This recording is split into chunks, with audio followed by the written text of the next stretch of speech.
Je vais vous expliquer ce qui est une induction hypnotique pour les enfants. Il y a différents types d'inductions possibles pour les enfants.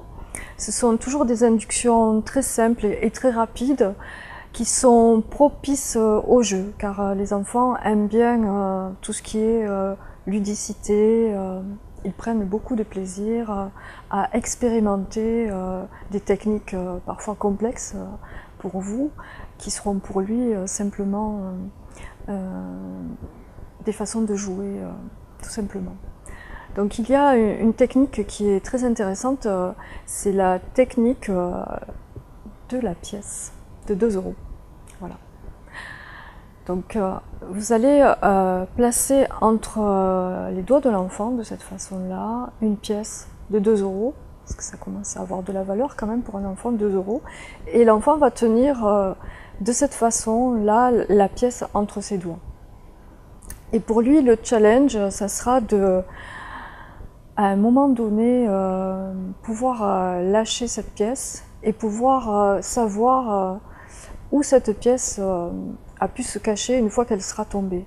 Donc, première action, induire une petite transe, c'est-à-dire préparer l'enfant en lui disant « Eh bien voilà l'exercice, tu vas pouvoir gagner 2 €.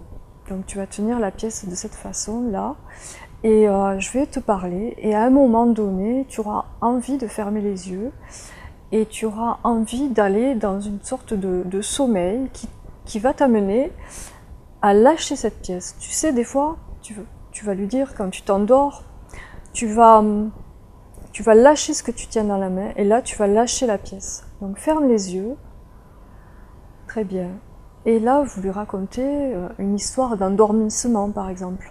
Pour une petite fille, ça peut être l'histoire de la princesse qui s'endort, qui ferme ses yeux, son corps se détend, et ses bras se détendent, et ses mains lâchent prise aussi. Donc à ce moment-là, qu'est-ce qui va se passer? La pièce va tomber. Pour un petit garçon, ça va être tout autre chose. Par exemple, ça peut être un chevalier qui combat, et à un moment donné, eh bien, il reçoit une flèche qui va le plonger dans un sommeil, car c'est une flèche d'endormissement.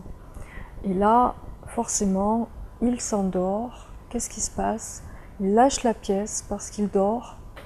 Et là, vous lui dites, pendant qu'il a les yeux fermés, eh bien, tu vas écouter où la pièce est tombée, et lorsque tu réouvriras les yeux, la pièce sera à toi, tu l'auras gagnée.